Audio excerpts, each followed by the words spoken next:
Okay, it's Henry again, and this is my video for the 1 to 144 scale HGUC Revive Gouf.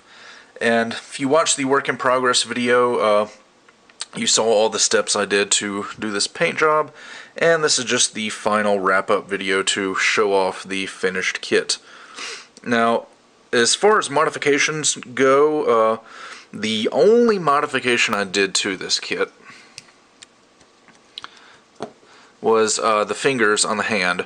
Originally, all four of these fingers were connected together. They're on individual, kind of like on a master grade, they're on individual ball joints, but the fingers are stuck together. So I just cut those apart, and it works out okay.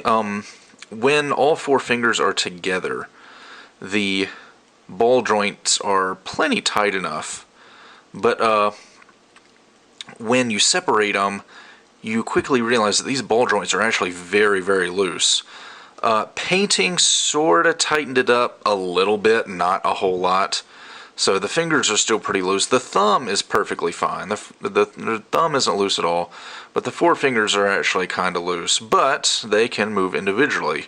So it's kind of a give and take. I gained posability, but I lost sturdiness, I guess. Anyway, that's the only modification I did to the kit. Seam lines on it weren't too awfully bad. There's a seam line on each shoulder armor, which that was super easy to fix.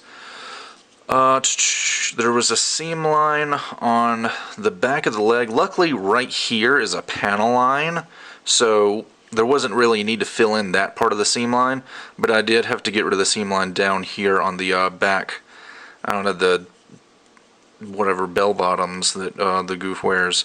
So I had to remove the seam line there. Luckily, the way the kit is designed, the knee joint just plugs into a polycap there, so it was super easy to take care of that seam line. Likewise on the thighs, there's, well, I don't know, it's kind of a seam line, panel line, whatever. I didn't bother messing with that one just because I could sort of write it off as a panel line. And then there was a seam line on the side of the torso right there, right up under the armpit, and then right there between the shoulder armor and the head. I had to get rid of that one. And I think that was it. Well, no, there was a seam line on this gripping left hand. I got rid of that, and I think that was it. So seam lines weren't too awfully bad. Oh wait, forgot another one. On the forearms there was a seam line. This was probably the only one that was actually tricky, because I had to clip off the, there's like a little inner frame inside the forearm. I had to clip that off so I could remove the elbow joint. And I just painted the elbow joint gray, painted the forearm camouflage, and then when everything was said and done, I just glued the elbow joint back in there, and it still retains all of its flexibility, so whatever. But let's see. As far as the paint job goes, obviously I did a camouflage paint job. If you want to see that in detail, I did more or less the whole process of it in the work in progress video, and then did some pretty substantial weathering to this kit, a lot more than I usually do on my little quickie paint jobs. So I needed some practice weathering, because my weathering techniques aren't really up to snuff, I don't think. But this is one of my better weathering jobs, actually. This and my Leo diorama are, I think, the two best weathering jobs I've done. All my other ones I'm not really all that satisfied with.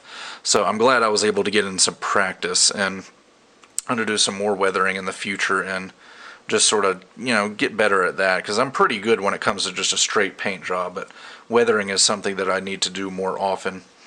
Here's the shield, same camouflage color scheme as the rest of the kit, weathering just like on the rest of the kit. As far as decals go, they're all from other things, because this kit obviously doesn't come with decals, being a high grade. These AF82, that was from a High Q Parts decal sheet. This little Xeon symbol right here was left over from an old 80s Zaku kit, and also was this little rank insignia there, 8259. I think that was also from the Zaku kit. And then this little Hornet decal there was from the HGUC parts decal sheet as well. There's the heat rod. Did that in all-clad steel. Did a little bit of weathering on it, just some dry brushing and chipping and a wash.